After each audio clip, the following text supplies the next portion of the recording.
feeling that I had that something wasn't quite right. I don't know what it is. You all know what I'm talking about, though, when you just get that gut feel. Absolutely. Yeah. So this person was hired. We just, hung up the phone basically, and that was done. Well, hours afterwards, I just said, I put her into Google, and it came up, and her mugshot came up. She was a felon on multiple counts, Oh my God. and in Florida. And anyways, it was okay. I'm glad I did this. Yeah.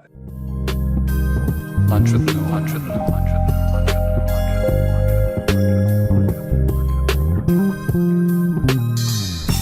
no. All right, the beauty of live.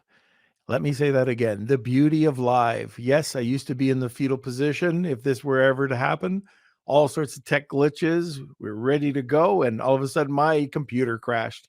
Anyways, I'm Norm Farrar, aka the Beard Guy here, and welcome to another Lunch with Norm, the e-commerce and Amazon FBA podcast. Today, we're going to be talking about something, a great subject, and I love outsourcing. And now we're going to be talking about some keys to scaling your business using virtual talent.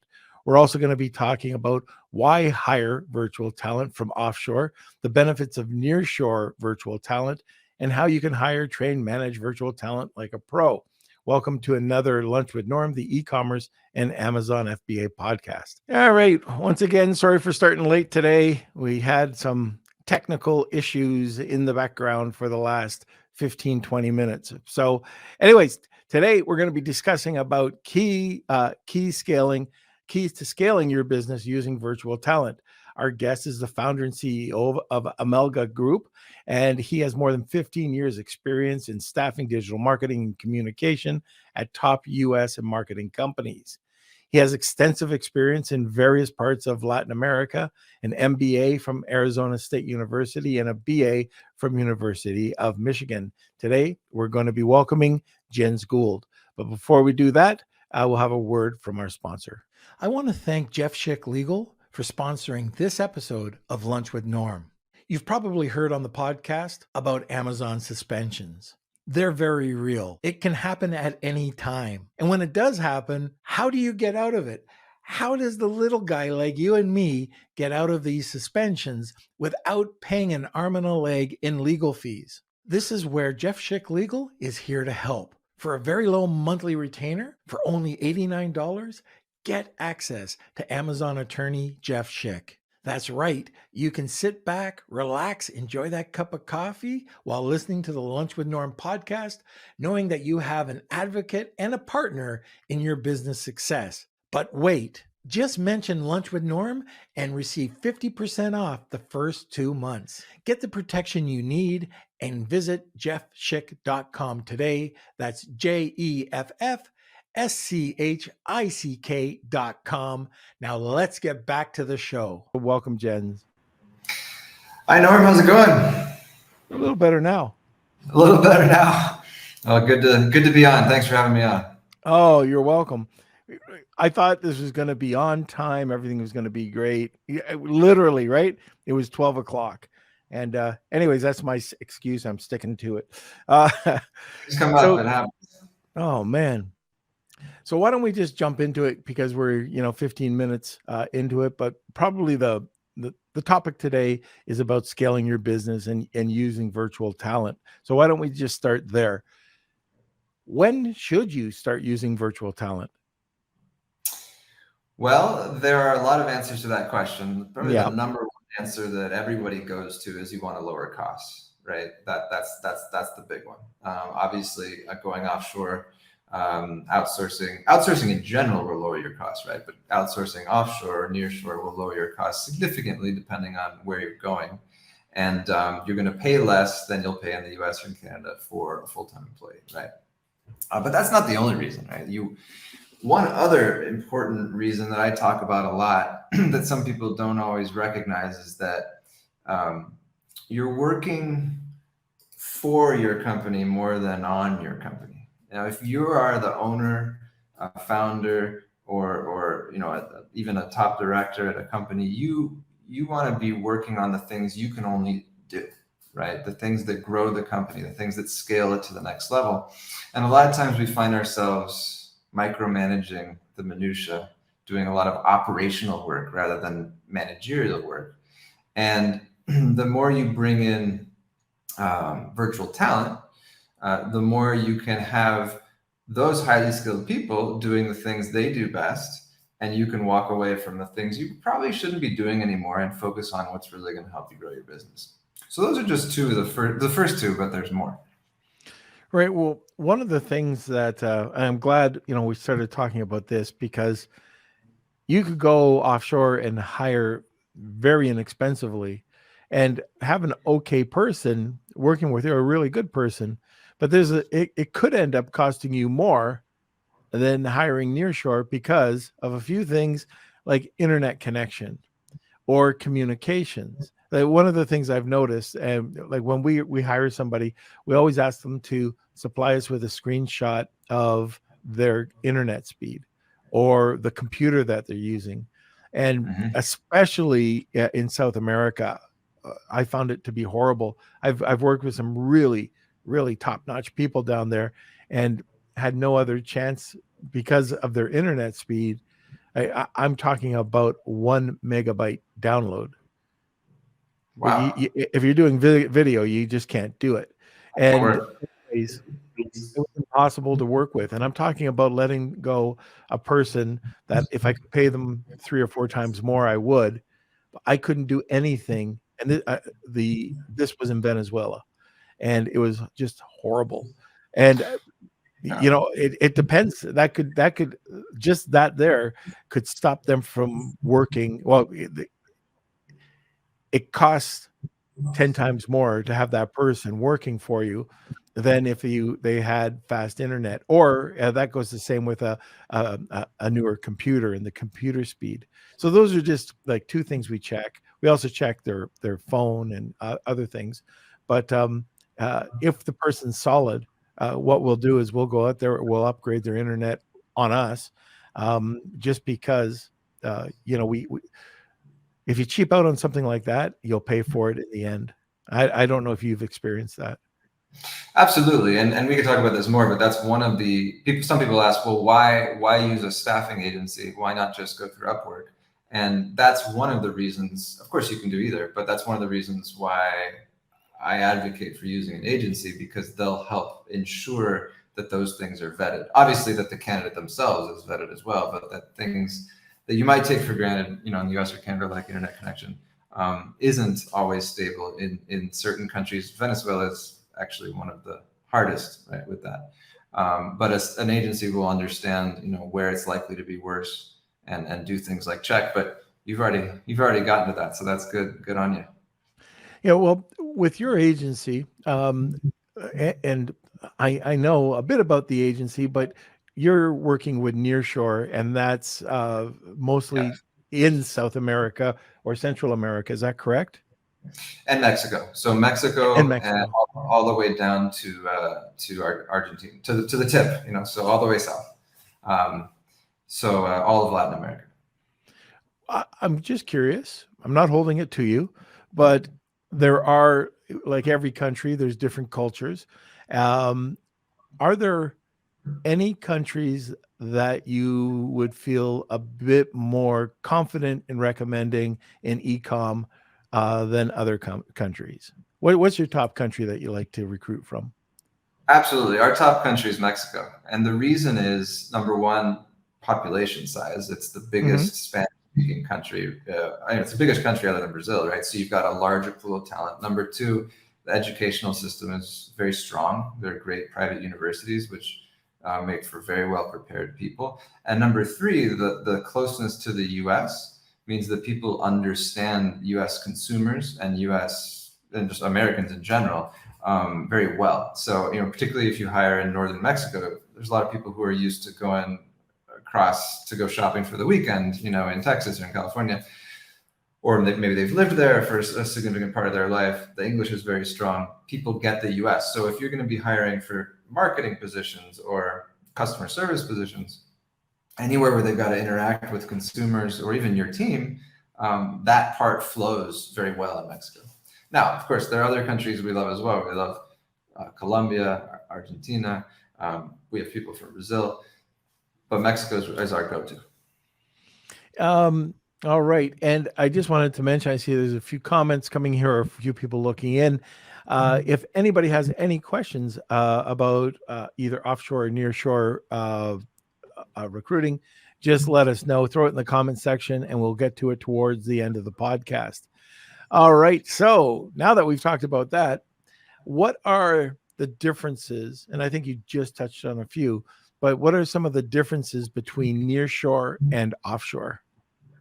Yeah. So nearshore, for those who don't know, means countries that are nearby the U.S., right? So it's not a complicated term. It just means closer. And that means Mexico and the rest of Latin America. So what are the differences? Well, number one, a huge one is time zone, right? So many companies value being able to work with people real time, have them on their Slack threads real time, Zoom calls and so forth. Asia can be harder to do that unless you got somebody at work in the middle of the night, which also happens, right? But having someone on your time zone is a big plus. They can be integrated into your team more easily. Second, what I was just talking about, the cultural affinity with the U.S. is strong in Latin America, particularly Mexico, but all the way, Central America and South America too. Also the education, the understanding of the U.S. and the talent is, I don't want to say better, but it's different and stronger in certain ways than other parts of Eastern Europe or Asia. Yeah, and I think you've brought up some really good points. Like, not to stop anybody from doing that, but a lot of people just don't think of nearshore. Their go-to are one or two, three different countries, and they miss out this giant pool of resources that are here. And like you said, it's close to or in your time zone, which is very handy. Most of my VAs that work with me, they are 12 hours or they're 7 hours. There's different time zones, and it can be challenging, but I'm lucky enough that they do work in the Eastern time zone, which is nice. So the other thing about let's talk about recruiting in general. What are some things that people should do? What are some action steps people should take? Is there a sequence of what they do? Because I've gone on to Upwork many a time and just kind of looked around at how people are recruiting, or on LinkedIn, and a lot of it sucks. They're going to get really poor people just because of the way that they're doing their recruiting. Can you tell us a little bit about that? Yeah, of course. I mean, there's obviously different ways of doing it. You can use a platform like Upwork, and there are others, Fiverr and so forth, LinkedIn, and go out and do the whole process yourself. You can also use an agency, and then there are other things as well. Regardless of how you do it, independently or with the help of somebody, the first thing we always recommend, that is often overlooked, is to write a job description. And people are like, oh, I don't want to sit down and write a job description. Well, it will help you in the long run, because there are things that you need out of this position that you may not be super aware of. It may not be that conscious, but when you put pen to paper and you write it out or type it out, you're going to realize, oh yeah, I guess I do want that skill set, or I guess I do want this number of years of experience in X or Y, or I guess I do need them to have a certain level of language or English or this or that. Or writing it out helps you figure out what that is. Okay. So then if you're working with an agency, you can pass it along to them. If you're doing it independently, it's still useful for you, because then once you find a candidate or some candidates that you like, you can evaluate them more efficiently. You can match their experience on their resumes or their Upwork page or whatever with your job description, go line by line, make sure they have what you want them to have. Because sometimes it's very easy for us to get swayed by one aspect of the person or the candidate, maybe a personality aspect or one specific skill set that they have, and not look at the bigger picture. But when you've got the job description in front of you, you can be more objective in evaluating it. So that's number one thing. And then I can go through more steps too. But Yeah. What about, I've heard people talk about just having a written back and forth communication. I've had other people say, I want to have a video. The next step would be video so I could see Yeah, how you communicate. What are your thoughts on that? absolutely. Well, it depends on the role, right? If Yeah. we do a lot of customer service roles, and if it is something like that where they're going to be communicating either with your clients or your customers, request a video, find out, do a mock call with them. We do mock calls on video or on the phone and record them to get a sense of what they're like when they interact with people. If it's a creative position, you definitely want to see a portfolio of their work. If it's a developer or a UX designer or a graphic designer, you want to see not only a portfolio, but links to active websites, right? You don't want to see just a PDF portfolio. You want to see what's out there now. What can I click on Yeah. and see how people have interacted with it? What's the engagement? Is it LinkedIn posts, Instagram, TikTok, whatever. I want to see it out there in the world, right? So that's very important. Talk to their references. Make sure their experience is what they say it is. Look at their clients, their portfolios, look at their posts on social media. You can do a pretty cursory but effective little investigation or research into them. And then interview them, talk to them, get a feeling of their soft skills. What are they like? What are they going to be like with your team? Because it's very important. How do they interact with you? Have them interview with other members of your team. And then finally do a trial period. You don't want to lock yourself into any kind of long-term contract, whether it's you or you're with an agency, because you don't ultimately know if this person is going to work out. And one of the benefits of going offshore and using virtual talent anyway is that it gives you more flexibility. It's easier to scale up or scale down with virtual talent than it is employing someone full-time in the US or Canada. So use that to your advantage and do a trial period. And if it works out, well, then you can think about something more long-term.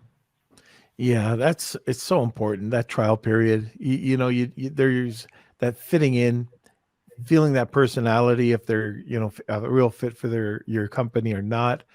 Um, do you ever hire off of one interview? Don't think we've ever done that. No. Yeah. We have clients that have, but we've already vetted them and done a number of internal interviews. Right. And so it's happened that we do all our vetting, we do our interviews, we propose a candidate to the client, they do one interview and they say, we love them, let's go.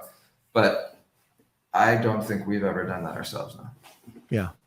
Just wondering, because usually it's not only the person who's requiring the position, but it's an outsider, if you can, just take the interview as well. So, if I'm doing it or Kelsey's doing it, I'll take the second one or he'll take the second one, just so, we don't miss something. What about educational testing? Do you do anything like that? Yeah, we've used a number of online platforms for assessment tests. Yeah. So one is Test Gorilla, then there's one called eSkill. We've used a number of different ones depending on what the position is. Some of these platforms are better for certain types of jobs than others. But absolutely, if it's a customer service or data entry type position, we'll want to see how accurate are they, Right. with their how precise are they, how diligent are they. If it's a development, web dev or a design, there's tests for that. So yes, we do that, and also English. So we look for their certifications in English, and if they don't have them, we ask them, depending on the role, right? But especially if that's very important to the role, we ask them to complete a certification so we know where they're at. I did something just by accident, and so we had hired the person, and there was just this little feeling that I had that something wasn't quite right. I don't know what it is. You all know what I'm talking about, though, when you just get that gut feel. Absolutely. Yeah. So this person was hired. We just, hung up the phone basically, and that was done. Well, hours afterwards, I just said, I could put her into Google, and it came up, and her mugshot came up. She was a felon on multiple counts in Florida, And anyways, it was okay. I'm glad I did this. Yeah. Wow. Well, your intuition was right. Yes. So we also do background checks, Yeah. and particularly, some of our clients, that's very important to them, and we make sure that that's done, which is not always that easy if you're not used to doing it in another country, right? It's not the same as in the U.S. But absolutely, you have to look into their background. Yeah. Referrals is another. I think for a lot of the entrepreneurs, small entrepreneurs just getting out, um, a lot of people just don't have time to do it, but it's probably one of your more important things to do is actually check the referrals. A lot of people don't even think you're going to check the referrals Yeah. because we don't do that, but it's so important to see, how they worked, why, and are you going to get the right answer? It just depends on the person that you're talking to, the referral. But hopefully they give you some really good information and it's positive information. But at the same time, what are some of the negatives? People don't ask that. Some of the, yeah, absolutely. No, talking to a previous employer will give you insight that you just can't get on your own. Right. It's because they've worked day in and day out with this person, and obviously you want the majority of it to be positive. Some of it might be negative or constructive, and you might say, okay, but I can work with that, or sometimes it might be, no, I can't work with that. But it will help no matter what, and it's always useful to talk to more than one. Yeah, even you were talking about background checks. We used to do that a lot when I had my company in Toronto. Anybody that we would be getting to the short list, we would do a quick background check with. We just went to a securities company and they would give us a pretty intensive background check for any of their shortlisted people. I haven't done it recently, but it'd probably be very inexpensive to find virtual companies that can do this now. Like I used to go to one company in Toronto, we'd talk or we'd be on the phone and getting all the information. We'd send the information over, they would by fax. Remember what that is? A fax machine. Uh, anyways, that's how old I am. But it was really I used to great. use fax too. Yeah. So I'm just wondering whether there are companies out there that do like very quick, like just on the internet, like online back checks. Do you know of any? Well, I can't answer for the U.S. because I believe in the U.S. Yes, but we hire in Latin America, right? So we have relationships with companies that do them. For example, in Mexico, and so Yep. we can do it quickly with them. I have seen some online, being advertised in Latin America, but honestly, we haven't used them because we prefer to use companies that we know and trust and we've gone to before. Right. My experience has been it's not quite as common in Latin America to do that kind of background check as it is in the US. So it's not as streamlined. Ah, okay. It is because of the delay already past the bottom of the hour. But if you are listening new, if you are listening on LinkedIn or YouTube, our new channels, this is the Wheel of Kelsey. Well, we tell people about the Wheel of Kelsey, which is a giveaway we give at the end of the podcast, every podcast. If you'd like to enter in today's Wheel of Kelsey, it's hashtag Wheel of Kelsey. Tag 2 people and you'll get a second entry. And Jens, why don't you tell people what the giveaway is today? Yeah, free consultation. 30 minutes, an hour, whatever you need. We can hop on a Zoom call and talk about what your talent needs are and any advice about how to run that side of your business better. Very good. All right. So if you'd like to get on a consult call for free with Jens, just hashtag Wheel of Kelsey. If you have 2 people, you tag 2 people, you'll get a second entry. So now, before we go any further, we'll come back with a few more questions, but let's have a word from our sponsor. I want to give a quick shout out to an incredible group of sponsors who help keep our podcast running. The Lunch with Norm podcast wouldn't be possible without the support of the following sponsors: Wally Smarter, Post Purchase Pro, VAA Philippines, Jeff Schick Law, Rebate, Honu Worldwide, Extreme Power, Dragonfish Brand Management, and Startup Club. Thank you. And now back to our show. Okay. What about mistakes? What are some mistakes that sellers are making? Yeah, avoid the pitfalls for sure. Yeah. Number one I would say, well, I don't want to say number one, but a big one is you got to put SOPs in place. You need to have processes and procedures. And I'm talking about once you've decided on you're going to hire somebody, you're going to bring them in. You need to have processes and procedures in place for them to follow. And you have to be clear and precise, and you have to put in the time to make sure they understand them and they've been trained on them, and now they can do the job. It's not automatic. You can't just, because I've seen examples of sellers, companies say, I hired this virtual talent and they didn't do the job. My question is, well, did you train them to do the job? Did you put in processes in place?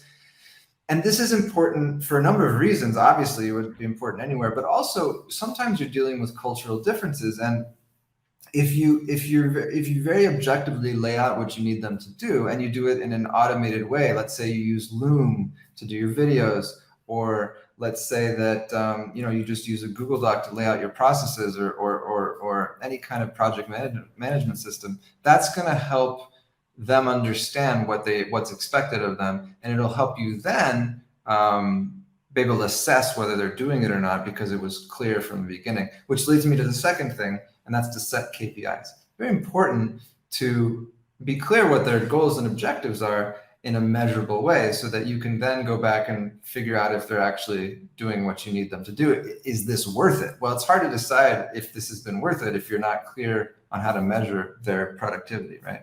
So those are two very important things that we always, suggest our clients do in order to move forward. And there's a lot of other points, like making sure there's good communication, using Slack or something like that. You can't just bring in somebody and let them go. You need to be in touch and be making sure that they have what they need. Right. Yeah, I think that's important. Kelsey, I'm going to be talking about a link here in a second, so just get prepared.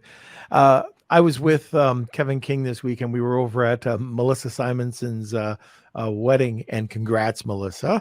Anyways, we got talking, late nights, and Steve Simonson came out and he was showing us SOP box, which is absolutely phenomenal.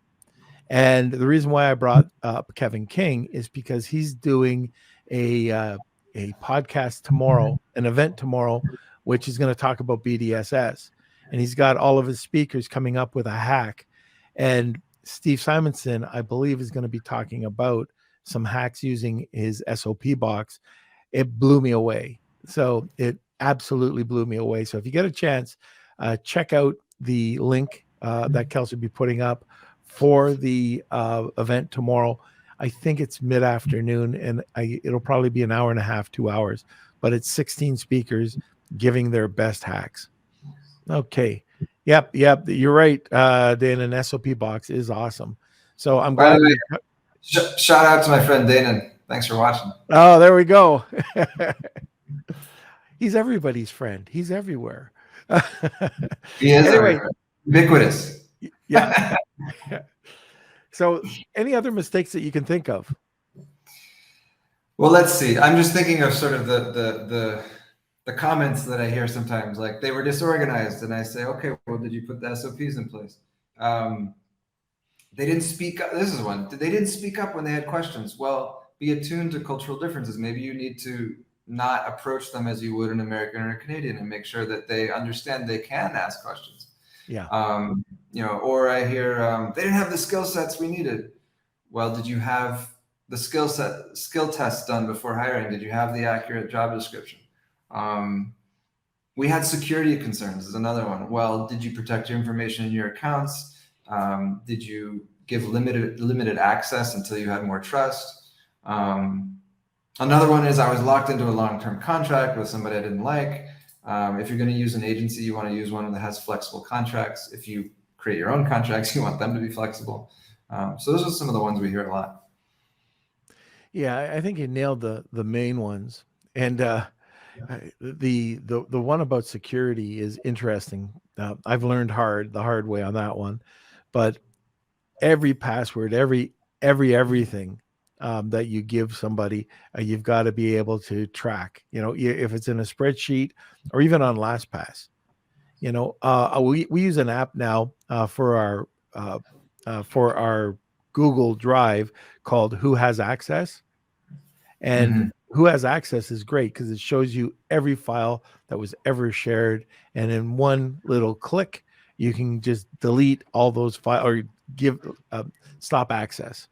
One other uh, uh, task that we have is that it's an SOP as well. Is that anybody transferring files over to us transfers over ownership? Because we made a big mistake with a virtual assistant once that we had worked with for 3 years. She didn't do this maliciously, but once we cut access, or she cut access, all of our file access was gone. Everything we paid her for was Oh gone. It wow. was deleted. Yeah. And Yeah. so that's so important that who's the owner? You know, who owns that? And and if you don't want to, so anybody who's on Google Workspace knows you're paying $15 per person. It can Yeah. get very expensive, especially if you have a lot of contractors. So Yes. we just there's a system in place that you convert that over to the ownership of the company. So Right. that's go ahead. That's one of the things you're paying for that $15 on Google Workspace is the ability to have control of those files. Right. Someone Right. leaves, and you can transfer it all easily. Yeah, that's if they're part of the company. Yes. Oh, absolutely. Yes. Yeah. No. So if you've got a VA that has a Gmail account or whatever account it is, like with us, we've got so many people bringing in files from all over the place.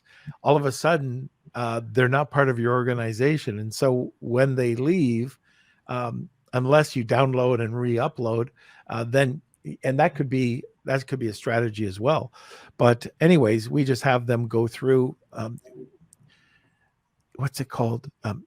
G Suite Tips is what it used to be called. I don't know if they've called it, I've changed the name on it, but it gives you all these little, very simple rules for Drive or Calendar.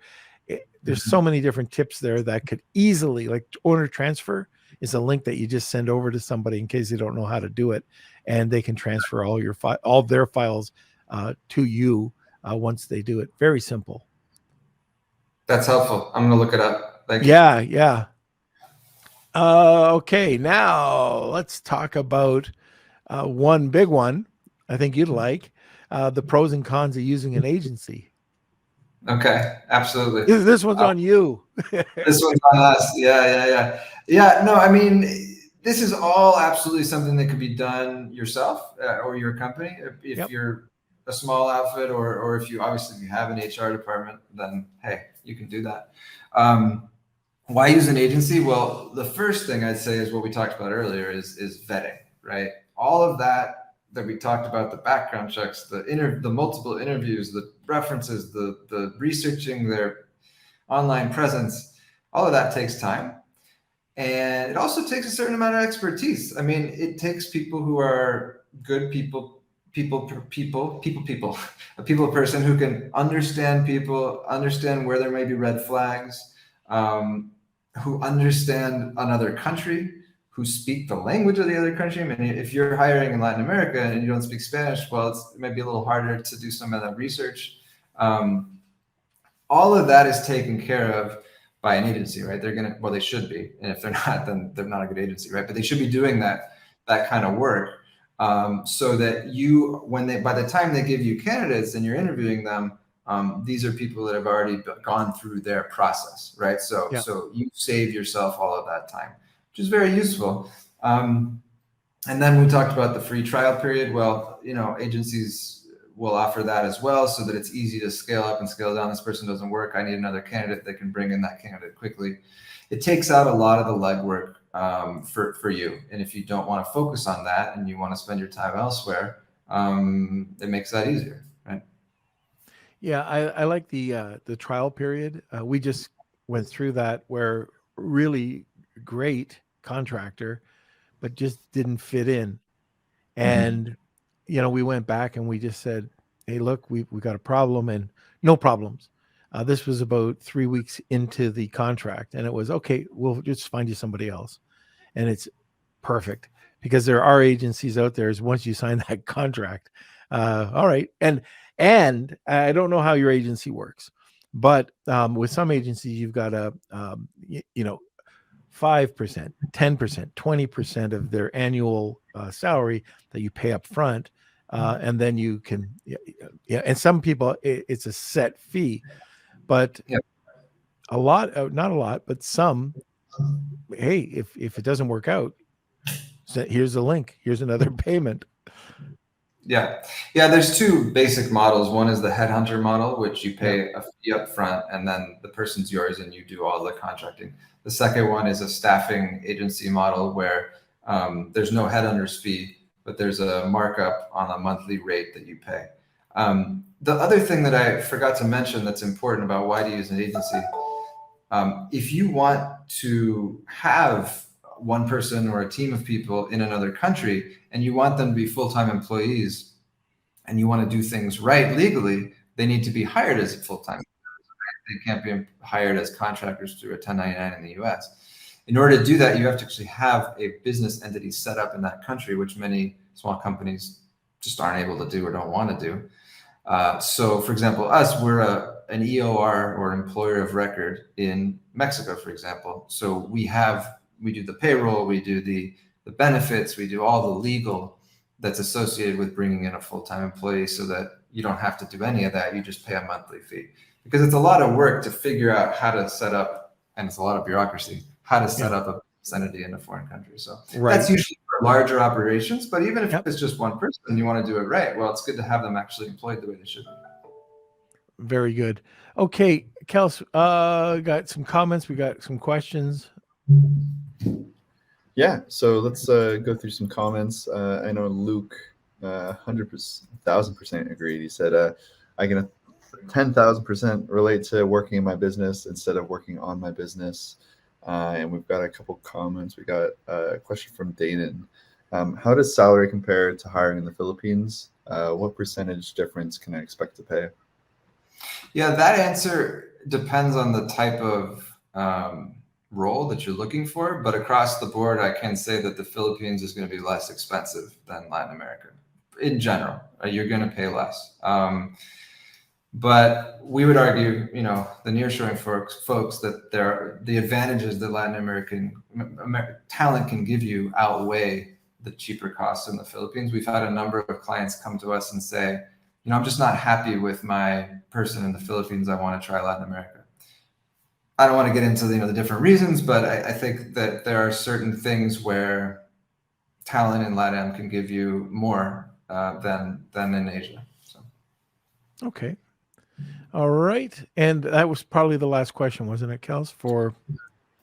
Yep. So if you have any other questions, you can let us know in the comments, but I think we'll be wrapping it up pretty shortly. All right. I got one last question, and I know we got a hard cutoff time today, but what about really knowing when I've hired people, especially earlier on, even when they're in the office, because I didn't train properly, I wasn't sure if I was getting the most out of the person.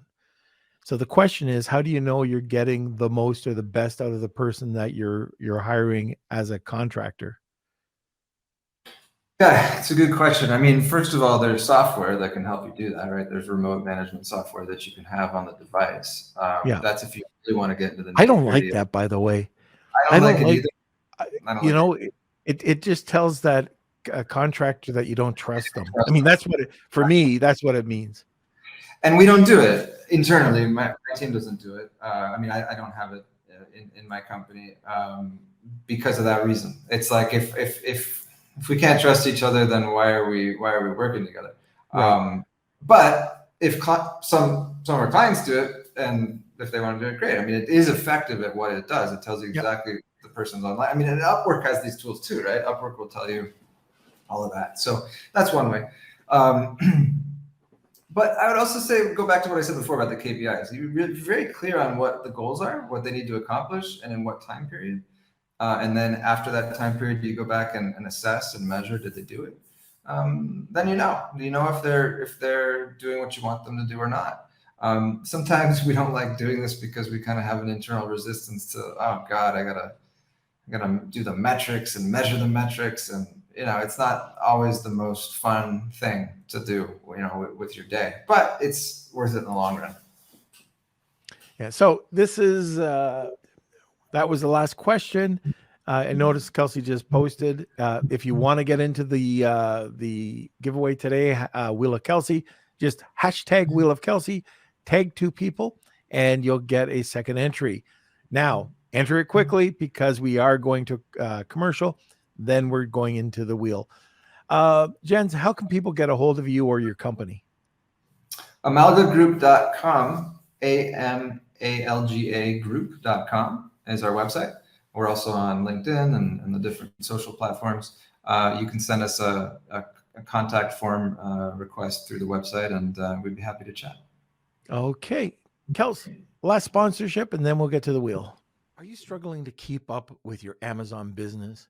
Do you need help from a skilled, reliable virtual assistant? Well, look no further than the Virtual Assistant Academy, or VAA Philippines. Founded by successful Amazon sellers who know the challenges of hiring quality VAs, VAA specializes in locating, screening, training, and supporting high-quality VAs in the Philippines.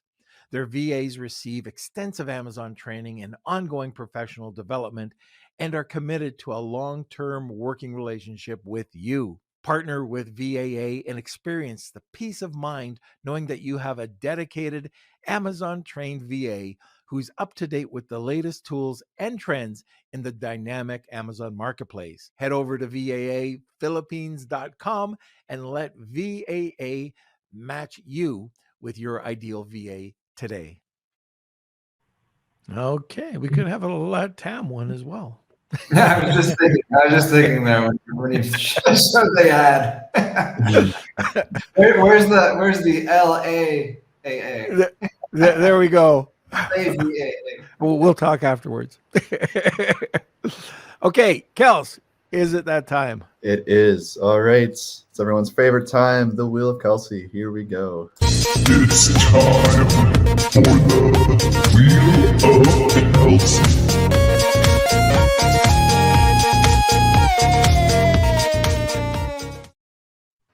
Alrighty, thank you everyone who entered today's Wheel of Kelsey. We do this every single podcast, and make sure you come back Monday, Wednesday, and Friday to enter again. I'm going to give this a spin. If you are the winner, please email me, kate@lunchwithnorm.com. And Rad, you're cleaning up. All right. All right. Is it just me, or is Rad winning everything? Alrighty, so if you can just email me, kate@lunchwithnorm.com, I'll connect you. And yeah. Congratulations. Okay. Jens, thanks for coming on. Thanks for having me on. Want more great information? Don't forget to subscribe by clicking here. Also, if you want to check out our latest podcasts, click over here. Lunch with Norm.